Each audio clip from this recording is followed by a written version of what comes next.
الشوق يبقى في اغترابي ثقير في الحياة من الصحاب ومن يأمنك يا دنيا الدوام. ثم قال يا أيها الناس اعبدوا ربكم الذي خلقكم من نفس واحدة وخلق منها زوجها وبث منهما رجالا كثيرا ونساء واتقوا الله الذي تساءلون به والأرحام إن الله كان عليكم رقيبا.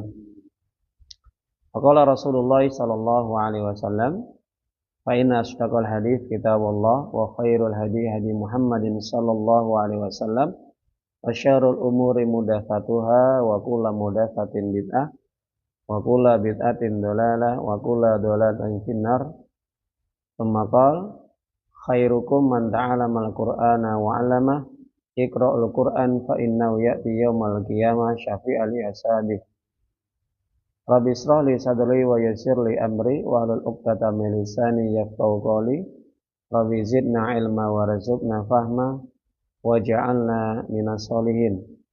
Allahumma la sahla illa ma ja'altahu sahla wa anta taj'alul hasana idza syi'ta sahla.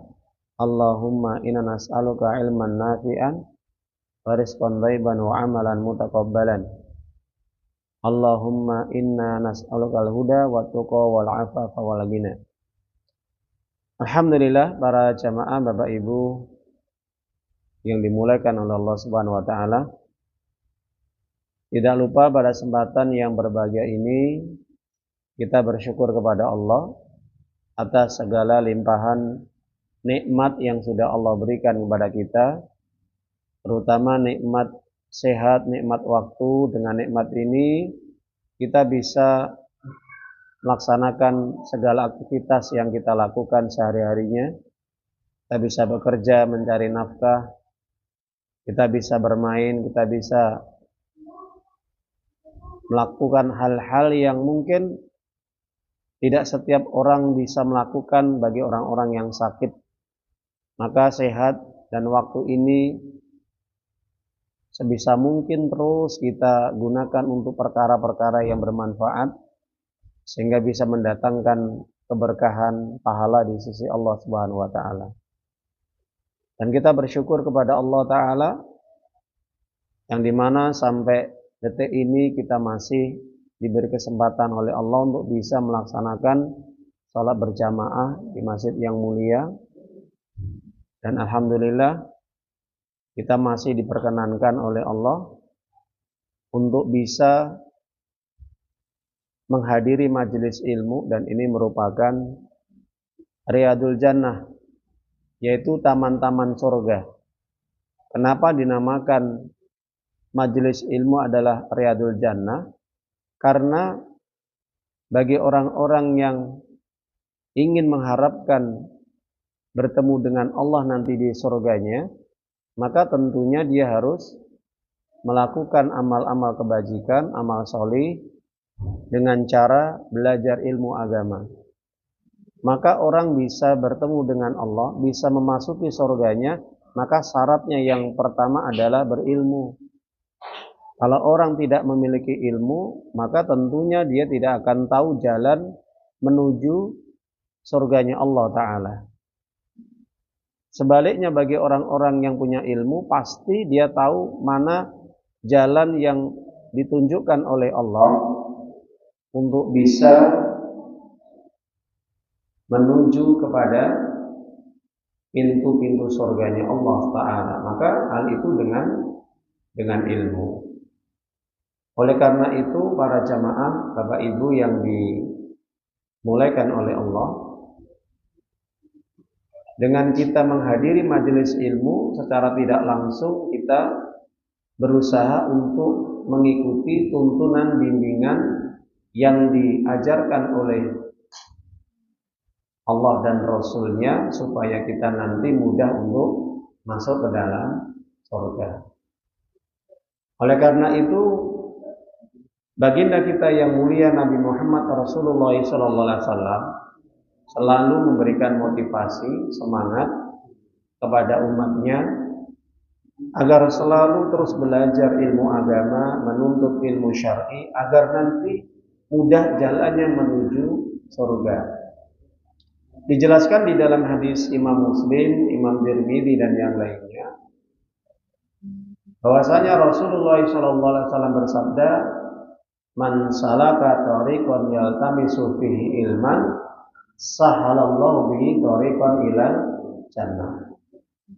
Siapapun orang yang keluar dari rumahnya dengan niat ikhlas hanya mencari ridha Allah dan dia melangkahkan kakinya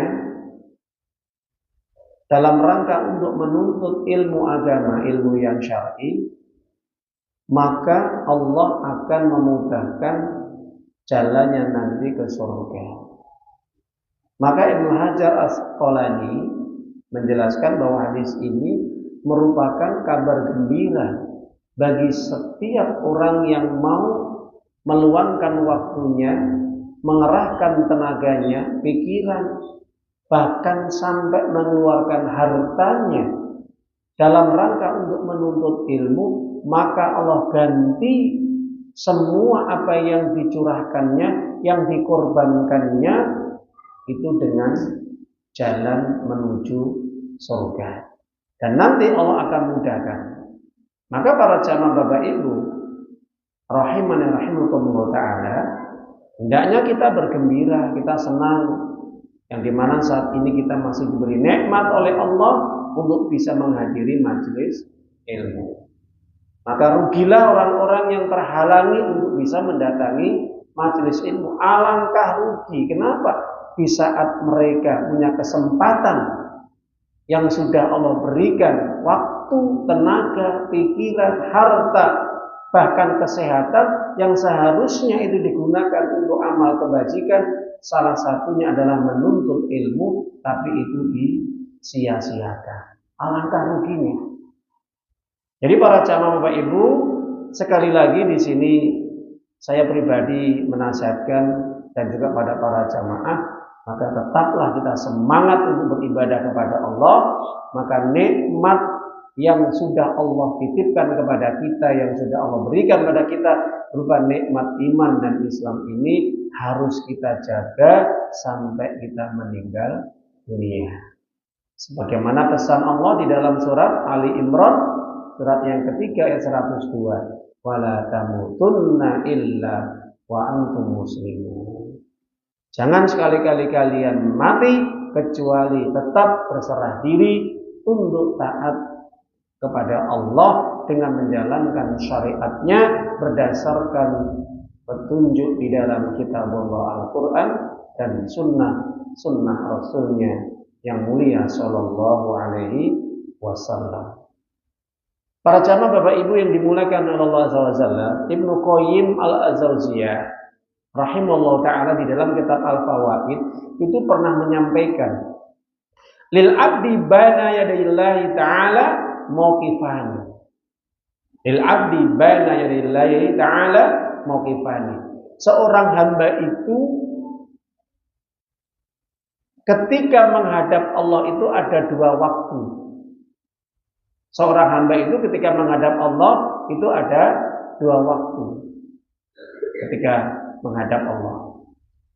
Yang pertama, mauqifun baina yadayhi shalah. Seorang hamba ketika dia ini menghadap Allah di saat ketika berdiri di dalam sholatnya. Itu yang pertama. Jadi mauqifun baina yadayhi shalah. Jadi seorang hamba ketika dia ini berdiri di saat ketika dia melaksanakan sholat. Yang kedua, mauqifun baina yadayhi liqa'i rabbih. Yaitu di saat ketika seorang hamba nanti berdiri di saat berjumpa dengan Allah pada hari kiamat untuk mempertanggungjawabkan segala amal-amal yang pernah dia kerjakan semasa hidupnya. Itu berdiri. Yang kedua, di saat nanti manusia ketika berjumpa menghadap Allah untuk mempertanggungjawabkan seluruh amal yang pernah dia kerjakan di dunia ini. Maka Ibnu Qayyim al-Jauziyah mengatakan ketika seorang dia telah menunaikan haknya, menjalankan semua kewajiban-kewajibannya semasa di dunianya dengan dia menunaikan ibadah sholat. Artinya di saat ketika dia di dunia berdiri menghadap Allah dengan melaksanakan ibadah sholat, maka perkara yang kedua nanti ketika berdiri menghadap Allah Ta'ala pada hari kiamat, ketika berjumpa dengan Allah, maka itu akan lebih aisar, lebih mudah, lebih ringan. Nah, jadi para jamaah Bapak Ibu, paham ya maksudnya? Jadi di saat ketika orang itu rekoso, ya, dia betul-betul bekerja keras, dia betul-betul bermujahadah, bersungguh-sungguh, mengorbankan pikiran, tenaga, sampai mungkin harta dalam rangka untuk ibadah pada Allah. Salah satunya adalah berdiri ketika dia sholat. Maka di waktu nanti ketika dia berdiri menghadap Allah, itu akan lebih ringan, akan lebih mudah, maksudnya hisabnya. Oleh karena itu para jamaah Bapak Ibu,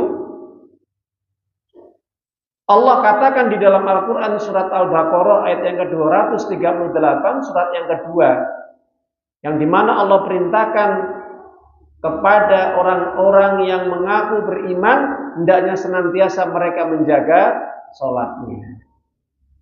Hafidhu ala salawati wa sholatil wusta wa qumu lillahi qanitin. Hendaknya kalian senantiasa menjaga sholat-sholat kalian, artinya sholat 5 waktu, terutama sholat wusta. Apa itu sholat wusta? Sholat asar. Sebagian oleh tafsir mengatakan sholat subuh.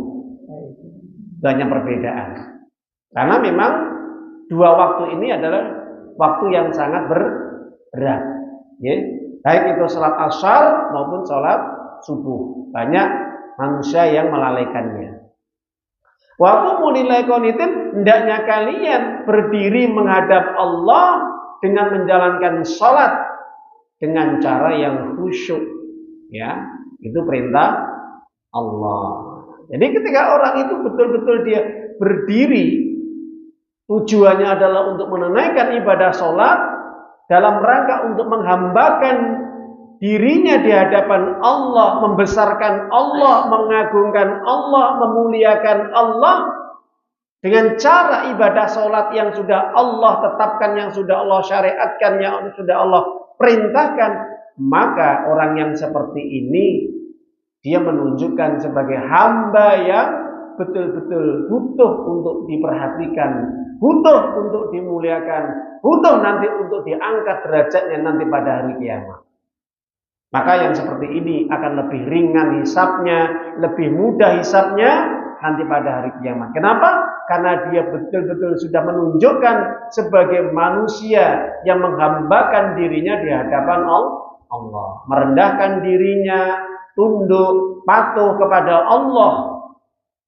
Nah itu. Berbeda bagi orang-orang yang semasa hidupnya tidak mau berdiri menghadap Allah dengan tata cara sholat.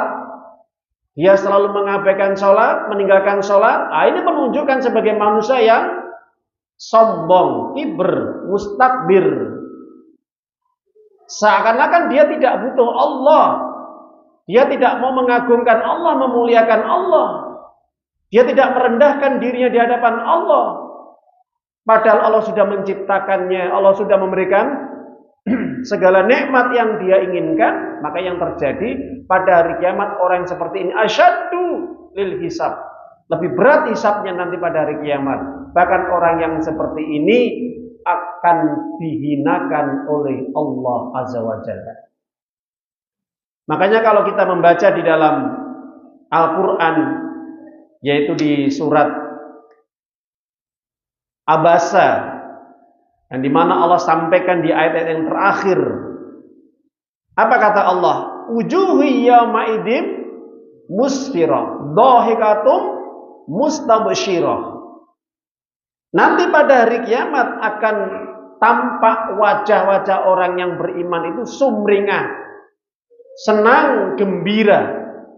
Bahkan sampai mereka juga dhahikatum mustabsyirah, tertawa. Dhahik itu tertawa. Kenapa orang mukmin itu sumringah, gembira, ceria, tertawa, bangga? Kenapa Bapak Ibu? Karena Allah telah menunjukkan tempat tinggalnya di surga. Dan orang mukmin saat ketika dibangkitkan dari alam kubur, maka sudah Allah berikan cahaya nur di dalam jiwanya, di dalam dirinya, di dalam badannya, mulai ujung rambut sampai ujung kaki. Nah, nur cahaya-cahaya yang Allah berikan kepada hamba yang beriman itu disebabkan karena min atharil wudu, min atharis sujud. Semasa hidupnya mereka banyak melaksanakan ibadah sholat dengan sujud dan senantiasa menjaga air wudunya. Begitu juga disertai dengan amalan-amalan sholat yang lain, banyak sedekahnya, banyak baca Qur'annya, banyak tahajudnya, dan amal-amal sunnah yang lain di samping kewajiban dijaga dengan baik. Gembira Pak, senang. Ya, itu orang-orang yang beriman, cerah wajahnya, ya, bersinar. Maka orang-orang yang ketika melihat orang-orang mukmin yang wajah-wajah mereka itu cerah, bersinar, gembira, riang, sambil tertawa, maka banyak orang-orang yang iri dengan keadaan orang-orang mukmin tersebut. Siapa mereka? Orang kafir, orang musyrik, orang munafik, orang-orang yang zalim semasa hidupnya, yang mereka meninggalkan ibadah salat dan ibadah-ibadah yang lain. Itu tidak akan mendapatkan cahaya. Seandainya ada cahaya kecil sekali, sedikit sekali. Bagaimana yang disampaikan oleh Nabi, cahayanya orang munafik itu seujung kuku. Kadang murub, kadang mati. Kadang bercahaya, kadang mati. Kenapa? Karena memang orang munafik itu suka menipu Allah. Mereka sholat itu tujuannya hanya untuk apa? Kamuflase, tipu-tipu. Menipu Allah. Innal munafiqina yukhadi'una Allah wa huwa khadi'uhum. Idza qamu shalah qamu kusala yura'una nasa wa yaquluna la illa qalila. Surat An-Nisa 142. Jadi orang-orang munafik itu ketika mereka melaksanakan ibadah salat, mereka berusaha untuk kamuflase menipu Allah. Ini kan ya dinamakan kalau orang Jawa itu kurang ajar. Sudah kebangetan. Allah saja ditipu, apalagi manusia. Nah, sering kalau ada di Facebook itu ya, Allah saja ditipu, apalagi manusia. Nggak usah kita sebutkan ya orang. Ya, nah itu yang sedang viral ini. Nah, kalau Allah sudah ditipu, maka otomatis dia lebih mudah untuk menipu manusia. Bagaimana orang munafik itu menipu Allah? Dengan caranya di saat ketika sholat, dia berdiri tujuannya untuk sholat, tapi sholatnya itu tujuannya adalah riya. Jadi sholatnya tujuannya adalah riya, pamer, atau pengen dilihat, diperhatikan, atau paling tidak minimal tujuan sholatnya adalah untuk kepentingan dunia. Kalau ada tujuan dunianya dia sholat, kalau tidak ada maka dia tidak sholat. Contoh ketika orang bekerja di perusahaan, di kantor, atau dimanapun, ketika manajernya mengatakan, ayo kita sholat, padahal di rumah nggak pernah sholat, karena sungkan takut dengan bosnya atau manajernya, atau juragannya, atau mandornya. Padahal sehari-hari tidak pernah sholat dia. Itulah orang-orang munafik yang suka menipu Allah. Dia tujuannya sholat itu hanya mungkin cari popularitas, atau mungkin cari muka, atau cari tujuannya dunia. Dan orang munafik ini kata Allah, ketika dia sholat di saat sendirian, sholatnya cepat sekali, flash, Pak Bu ya, membaca ayat-ayat Allah itu hanya sedikit sekali, mengingat Allah itu hanya sedikit sekali. Jadi para jamaah Bapak Ibu, orang-orang yang seperti ini kata Allah, wa wujuhu yawma idzin 'alaiha ghabarah tarhaquha qatarah ulaika humul kafaratul fajarah.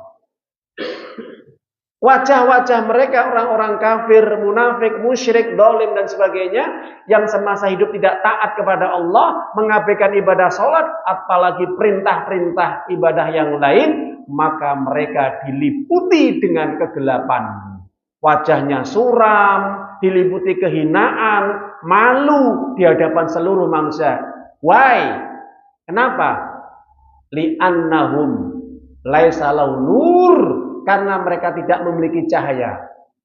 Ya. Imma nur min atharil sujud, imma nur min atharil wudu. Baik itu cahaya dari ketika wudu atau cahaya di saat sholat. Tapi itu tidak pernah dikerjakan Bapak Ibu. Orang-orang yang seperti ini malas, berat ketika untuk mengambil air wudu, apalagi mengerjakan sholat. Jadi para jamaah Bapak Ibu rahimani rahimakumullah ta'ala. Jadi Ibnu Qayyim al-Jauziyah menyampaikan yang seperti ini supaya jelas bahwa ketika orang itu disuruh perintah untuk berdiri, langsung dia berdiri dengan baik, dengan ikhlas tulus menghadap Allah, tanpa ada beban, tanpa ada paksaan, tanpa ada tujuan, yang tujuannya untuk menghadap Allah ibadah sholat, maka yang seperti ini orang-orang yang akan dimuliakan oleh Allah. Semoga kita yang hadir di sini termasuk orang-orang yang dimuliakan oleh Allah. Amin ya rabbal alamin. Ya. Jangan seperti orang-orang yang mereka nanti wajahnya diliputi kehinaan, suram, pekat, nggak memiliki cahaya. Ya. Mengerikan Pak Bung. Bahkan sampai-sampai mereka saja berjalan saja ketika menghadap Allah nanti mereka harus kepalanya di bawah. Ih, ngeri sekali. Gimana membuatkan? Alladzina syaruna ala wujuhim ila jahannam ulaika syarrun makan wa adallu sabila. Dijelaskan di dalam surat Al-Furqan, Allah katakan orang-orang yang nanti dikumpulkan ke padang mahsyar, maka mereka menyeret muka mereka dengan cara berjalan, muka mereka di bawah, kaki mereka di atas, dan kemudian mereka diseret menuju neraka jahanam. Itulah neraka jahanam, tempat yang paling jelek, tempat yang paling buruk bagi orang-orang yang semasa hidupnya ingkar, sombong dari ibadah kepada Allah. Jadi nasihat saya pribadi dan kepada para jamaah ibu, jangan sampai kita ada sifat sombong ya. Ketika Allah sudah memerintahkan kepada kita, jalankan. Jangan sampai kita ada rasa berat dalam diri kita, hati kita. Kenapa? Kalau kita pengen dimuliakan sama Allah, maka muliakan Allah sejak dini, ketika di saat kita masih hidup. Ayyuhalladzina amanu